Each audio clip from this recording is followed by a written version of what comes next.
বহির্জাগতিক প্রাণ, অপার্থিব প্রাণ বা ভিনগ্রহী প্রাণ বলতে সেই জীবদের বোঝানো হয়, যাদের উদ্ভব এই পৃথিবীতে হয়নি বরং পৃথিবীর বাইরে মহাবিশ্বের অন্য কোথাও হয়েছে। এদেরকে ইংরেজি ভাষায় সংক্ষেপে এলিয়েন বলে। পৃথিবীর বাইরে প্রাণের অস্তিত্ব আছে বলে অনেক বিজ্ঞানী দাবি করেছেন, আর এই দাবি নিয়ে অনেক বিতর্কও রয়েছে। বহির্জাগতিক প্রাণের অস্তিত্বের কথা বর্তমানে কেবল কাল্পনিক, কারণ পৃথিবীর বায়ুমণ্ডলের বাইরে এই পর্যন্ত কোনো জীবাণু অথবা অতি অমূদ্র জীবাণু আছে বলে পরিষ্কার প্রমাণ খুঁজে পাওয়া যায়নি। তবুও বিজ্ঞানীদের একটি বিরাট অংশ বিশ্বাস করেন যে এদের অস্তিত্ব রয়েছে। সাম্প্রতিক কিছু উল্কাপিণ্ডতে অতি প্রাথমিক ক্ষুদ্র জীবাণুর ছাপের মতো কিছু একটা দেখা গিয়েছে, কিন্তু পরীক্ষার প্রমাণ এখনো চূড়ান্ত নয়। এটি কাল্পনিক হওয়া, একে অন্য একটি বিশ্ব থেকে আসা বুদ্ধিমান প্রাণী বলে ধরা হয়ে থাকে।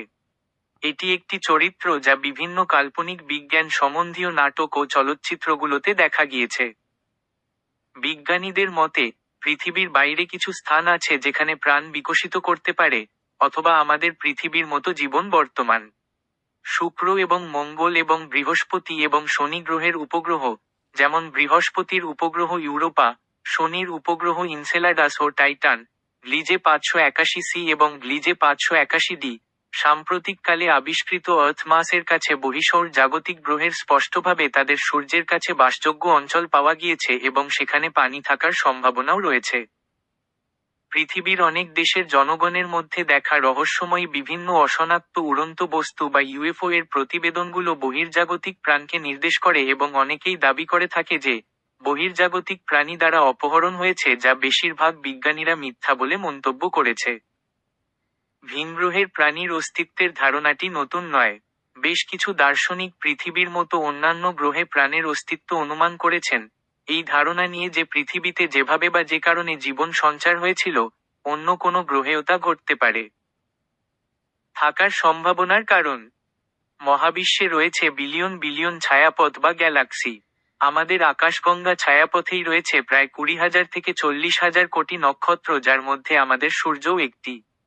এই বিশাল মহাবিশ্বে সূর্যের মতো রয়েছে অসংখ্য নক্ষত্র।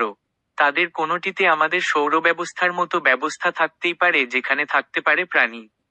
মহাবিশ্ব অনেক বড় হবার কারণেই স্টিফেন হকিং এবং কার্ল সেগানের মতে পৃথিবীর বাইরে প্রাণ থাকার সম্ভাবনাটাও বেশি। অনেকে পৃথিবীর বাইরে প্রাণের প্রমাণের জন্য বিভিন্ন সময়ে পৃথিবীর বিভিন্ন স্থানে দেখা যাওয়া ইউএফও বা অশনাক্ত উড়ন্ত বস্তুর কথা বলেন। তবে বেশিরভাগ ইউএফও কেই মানব সৃষ্ট আকাশযান অথবা কোনো মহাজাগতিক বস্তু বা দেখার ভুল হিসেবে ব্যাখ্যা করা হয়। এছাড়াও আর্জেন্টিনার উত্তর পশ্চিমাঞ্চলে সাগরপৃষ্ঠ থেকে 4,700 মিটার উপরে লেক ডায়মন্ড নামক হ্রদে ব্যাকটেরিয়া পাওয়া গেছে। এই আবিষ্কার থেকে ভিনগ্রহে প্রাণের ব্যাপারে সূত্র পাওয়া যেতে পারে, কেননা হ্রদটির কাছেই রয়েছে মাইপো আগ্নেয়গিরি। এখানে কোটি কোটি ব্যাকটেরিয়া অক্সিজেনের প্রকট অভাবেও বেঁচে আছে। এর আগে বিরূপ পরিবেশে টিকে থাকা এক্সট্রিমোফিলস নামক ব্যাকটেরিয়া আবিষ্কৃত হয়। কিন্তু পলিএক্সট্রিমোফিলস নামক ব্যাকটেরিয়া চরম বৈরী পরিবেশে টিকে থাকতে সক্ষম। ওই হ্রদে আর্সেনিকের নিরাপদ মাত্রার চেয়ে 20,000 গুণ বেশি মাত্রা রয়েছে। তাপমাত্রা প্রায়ই শূন্যের নিচে নামে, কিন্তু অতিরিক্ত লবণাক্ততার কারণে বরফ জমাট বাঁধে না। এই আবিষ্কার ভিনগ্রহের বৈরী পরিবেশেও প্রাণের অস্তিত্বের পক্ষে রায় দেয়। সন্ধান: ঐতিহাসিক উৎস: যেহেতু অনেকেই দাবি করেন ভিনগ্রহের প্রাণীরা পৃথিবীতে প্রায় নিয়মিত যাওয়া আসা করে এবং তাদের দেখাও পাওয়া গেছে, তাই এটা অসম্ভব নয় যে পৃথিবীর আদি বাসিন্দারাও ভিনগ্রহের প্রাণী দেখেছেন। তাই ভিনগ্রহের প্রাণীর অস্তিত্বের প্রমাণ জোগাড়ে গবেষকরা ঐতিহাসিক উৎসে ভিনগ্রহের প্রাণীর সন্ধান করছেন। ঐতিহাসিক উৎসে ভিনগ্রহের প্রাণীর সন্ধানের ক্ষেত্রে সবচেয়ে বিখ্যাত ব্যক্তিত্ব হলেন এরিক ফন দানিকেন। তিনি পৃথিবীর বিভিন্ন দেশে ঘুরে ঘুরে প্রাচীন পাণ্ডুলিপি আর দেয়াল চিত্র কিংবা দেয়াল লিখনে খুঁজে দেখেছেন এলিয়েনদের পৃথিবীতে আসার নানা প্রামাণিক দলিল। যদিও তার এসব দৃষ্টিকোণের ব্যাপারে অনেকের আপত্তি রয়েছে। অত্যাধুনিক উৎস: ভিনগ্রহের প্রাণীর সন্ধানে পৃথিবীতে এবং পৃথিবী থেকে পৃথিবীর বাইরে মহাকাশে পরিচালিত হচ্ছে বিভিন্ন অভিযান। পৃথিবীর অভিযানগুলোর মধ্যে উল্লেখযোগ্য হল সেটি, যা 1960 খ্রিস্টাব্দে প্রতিষ্ঠা করেন জ্যোতির্বিজ্ঞানী ফ্রাঙ্ক ড্রেক। সেটি বেতার তরঙ্গ ব্যবহার করে ভিনগ্রহের প্রাণীর সন্ধান করে পৃথিবী থেকেই।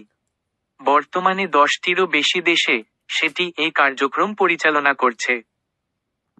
মঙ্গল গ্রহে প্রাণ। সৌরজগতে মঙ্গল গ্রহের অবস্থান সূর্যের দিক থেকে পৃথিবীর ঠিক পরেই, যা সৌরজগতের বসবাসযোগ্য অঞ্চলের অন্তর্ভুক্ত। এই কারণে এই গ্রহে প্রাণের বিকাশ ঘটার মতো উপযুক্ত পরিবেশ থাকতে পারে বলে বিজ্ঞানীদের বিশ্বাস রয়েছে। বিভিন্ন মহাকাশ সংস্থা দীর্ঘদিন ধরে বিভিন্ন অভিযান পরিচালনা করছে মঙ্গল গ্রহে। অধিকাংশ বিজ্ঞানী বিশ্বাস করেন যে, একসময় মঙ্গলের বুকে পানি তরল অবস্থায় ছিল, তাই এখনো ভূপৃষ্ঠের নিচে পানির অস্তিত্ব থাকার সম্ভাবনা আছে। মঙ্গলের আবহাওয়ায় মিথেন পাওয়া গিয়েছে। 2008 সালের জুলাই মাসে ফিনিক্স মার্স ল্যান্ডার তার পরীক্ষাগারে প্রমাণ করে যে, মঙ্গলের মাটির নমুনায় পানির অস্তিত্ব রয়েছে। যন্ত্রটির রোবট নিয়ন্ত্রিত হাত দিয়ে মাটির ওই নমুনাকে একটি যন্ত্রে রাখা হয় এবং সেই নমুনাকে তাপ দিয়ে বাষ্প তৈরি করে তাতে জলীয় কণা আবিষ্কার করা হয়। মার্স গ্লোবাল সার্ভেয়ার এর পাঠানো সাম্প্রতিক ছবিতে প্রমাণ পাওয়া যায় যে, বিগত 10 বছরের মধ্যেই মঙ্গলের ঊষর ভূমিতে পানি প্রবাহিত হয়েছিল। টাইটান উপগ্রহে প্রাণ।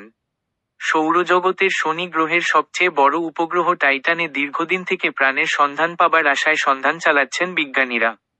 নাসার বিজ্ঞানীরা ক্যাসিনির পাঠানো তথ্যের ভিত্তিতে টেলিগ্রাফ অনলাইনকে জানান যে, শনির অনেকগুলো উপগ্রহের মধ্যে একমাত্র টাইটানেই প্রাণ ধারণের উপযোগী পরিবেশ রয়েছে এবং সেখানে জীবনের উৎপত্তি হয়েছে এবং তারা শ্বাস নিতে পারছে। আরও জানা গেছে যে, এর ভূপৃষ্ঠের জ্বালানি খেয়ে বেঁচে আছে এই ভিনগ্রহের প্রাণীরা। ইকারাস সাময়িকীতে প্রকাশিত একটি প্রতিবেদন থেকে জানা যায়, টাইটানের হাইড্রোজেন গ্যাস গ্রহটির আবহমণ্ডলে প্রবাহিত হচ্ছে এবং ভূপৃষ্ঠের কাছাকাছি হারিয়ে যাচ্ছে। এ থেকেও প্রমাণিত হয় যে, এই প্রাণীরা শ্বাস নিতে সক্ষম হচ্ছে এবং তারা অক্সিজেন নয় বরং হাইড্রোজেন গ্রহণ করে বেঁচে আছে। বিজ্ঞানীদের ধারণা সূর্যের আলোর সাথে বায়ুমণ্ডলে থাকা রাসায়নিক পদার্থগুলো বিক্রিয়া করে অ্যাসিটিলিন তৈরি করছে, যদিও ক্যাসিনি র পাঠানো তথ্যে তা প্রমাণ হয়নি।